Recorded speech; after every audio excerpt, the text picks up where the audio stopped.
హరే కృష్ణ. మీ పేరు? నా పేరు నరోత్తమ్ దాస్.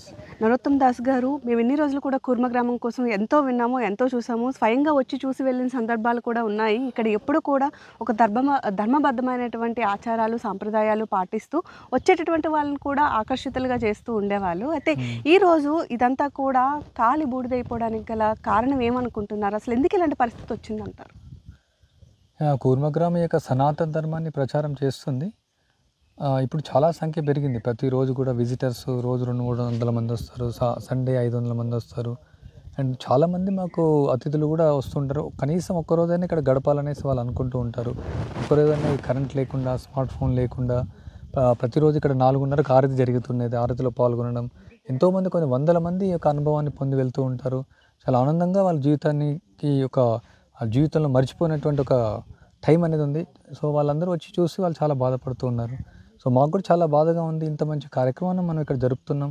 ఆంధ్ర, తెలంగాణ కాకుండా ఈవెన్ అమెరికా నుంచి కూడా మాకు ఫోన్లు వస్తున్నాయి, ఎందుకు ఇలా జరిగిందనేసి. పాశ్చాత్య దేశాల్లో తెలుగు వాళ్ళు కూడా ఎంతో ప్రతిస్పందిస్తూ ఉంటారు ఇక్కడ.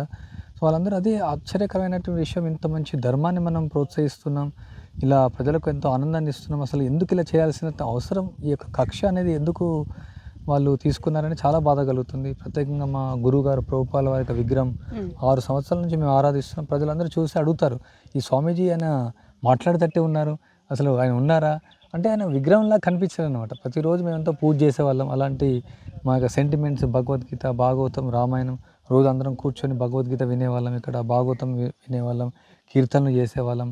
కృష్ణాష్టమి రోజు 10,000 మంది ఇక్కడ వచ్చి విజిటర్స్ చేశారు, ఉయ్యల ఊపేవాళ్ళు. సో అందరూ సెంటిమెంట్ అన్నీ అవుతాయి. రాధాకృష్ణ విగ్రహాలు, ఆ ఊయల, ప్రభుపాల వారి విగ్రహం, పూజా ప్లేట్స్, భగవంతుడు నైవేద్యం చేసే వెండి ప్లేటు, గంటలు, మృదంగాలు, కరతాళాలు, ప్రతి వస్తువు మొత్తం భస్మం అయిపోయింది. సో ఇది చాలా ఎంతో బాధాకరంగా ఉంది. అంటే ఇది భగవంతుడి యొక్క మందిరాన్ని ఎందుకు వాళ్ళు చేయాల్సి వచ్చిందో అర్థం కాదు. అంటే మీరు ఇప్పటికే పోలీసులకు కూడా ఇన్ఫామ్ చేస్తుంటారు, దర్యాప్తు కూడా చేస్తున్నారని చెప్తున్నారు. మరి వాళ్ళ యొక్క భావనలో అసలు ఏం చెప్తున్నారు, దేనివల్ల ఇది జరిగిందని వాళ్ళు అంటున్నారు? వాళ్ళు ఇన్వెస్టిగేషన్ చేస్తున్నారు. వాళ్ళు మళ్ళీ అడుగుతున్నారు, ఇట్లా మీరు దీపాలు ఆర్పారా అని అడుగుతున్నారు. ఇక్కడ 20 దీపాలు ఉంటాయి, మరి తప్పకుండా ఆర్పాం, 1000% మేము కన్ఫర్మ్ చేస్తున్నాం. ఒకవేళ అది దీపంతో అవ్వదు కూడా, ఎందుకంటే ఇది తాటి దూలాలు 150 సంవత్సరాలతో, ఇది ఇనుములు అంటారు వీటిని, షావ ఉంటుంది దీనికి. మీరు దీపం ఒక గంట సేపు పెట్టినా కానీ అది కాలదు.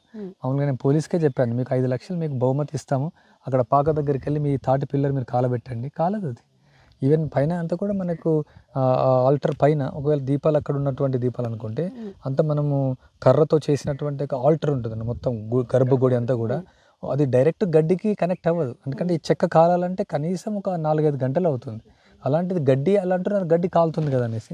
కానీ గడ్డి కాలొచ్చు, కానీ కింది నుంచి పైకి వెళ్ళడానికి అసలు అవకాశమే లేదు ఒకవేళ దీపం వస్తే. అసలు ఎంత సమయానికి మీరు గుర్తించారు ఇక్కడ మంటలు అంటుకున్నాయి అని చెప్పి? ఇది కనీసం మనకు పడుకున్నది 8:30 మేము పడుకునేస్తాం. 9:45కి శ్రీకాంత్ కేశవదాస్ అని అతను బయటకు వచ్చాడు మూత్రం పోయడానికి. చూసే వరకు ఆల్రెడీ సగం మందిరం పెద్ద మంటలతో ఉందన్నమాట. మేమందరూ ఆ కేకేసి వచ్చే వరకు 5 నిమిషాల్లో మొత్తం అవుతాయి. అంటే పైన కింద ఒకేసారి మంటలు అంటుకుంది. అది సాధ్యం కాదు, అది గ్రాడ్యువల్ కాలుకుంటూ వస్తుంది. అంటే మేము కార్తీక మాసంలో 1000 దీపాలు పెట్టేవాళ్ళం. 6 సంవత్సరాల నుంచి మేము పాకలలోనే జీవిస్తున్నాం, మాకు చాలా అనుభవం ఉంటుంది.